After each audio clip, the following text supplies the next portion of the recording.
Salve! Let me show you how you turn this into this. So every time I do a video on gladiatorial armament like the Manica or the Tibiale, I get asked where I buy them. And I don't buy them, I craft them myself. Like I mentioned in the Manica video, this one was made by myself. And I wanted to take the opportunity to show you how I did mine so you can do your own. Also keep in mind, I do them on commission, so feel free to contact me if you need one. The materials you need are very simple. You need some kind of sturdy fabric. This is hard linen I found online, so it's a recycled piece of fabric which I like to use. Then for the filling you need simple sheep's wool. This sheep's wool is purchased by a local farmer here in Switzerland.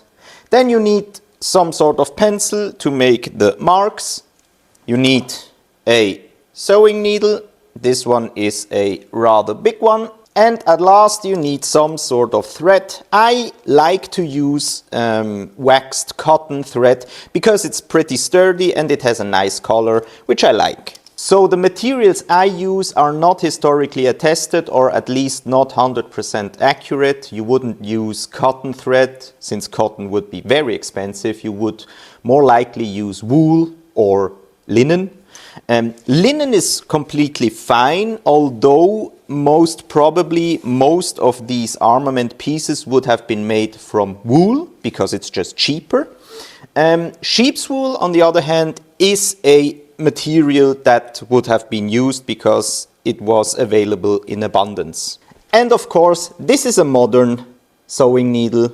You wouldn't have used one of those, but that's just what I have on hand, so I'm gonna use it. And with these materials you are ready to make a Manica, and I am gonna show you how to do it. Stay tuned! To make the Manica I used a pencil to draw the lines which indicate where I have to sew the cantones in.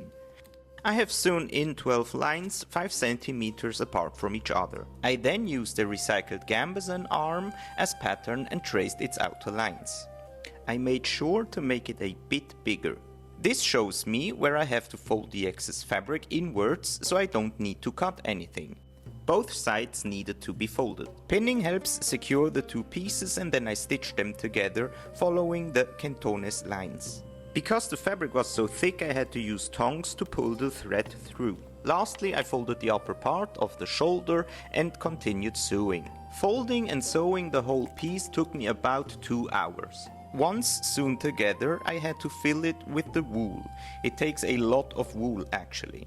I had to make sure to not make it too tight because it needs to wrap around the arm. In the end, I sewed together the edges so the filling is secure and stitched both sides together to form the sleeve.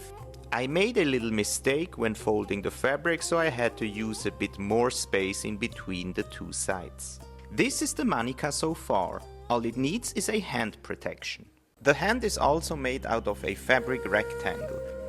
It's folded and sewn together like the Manica, as well as filled the same way. The cantones on the glove are spaced 2.5 centimeters from each other because the hand needs to be more flexible.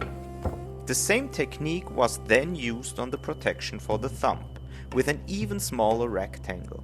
The two pieces were then joined to form a glove and were attached directly to the Manica.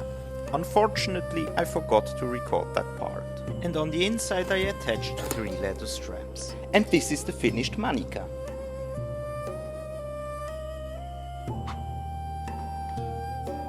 I hope this tutorial was helpful to you. Make sure to like and subscribe, and until next time, Valete!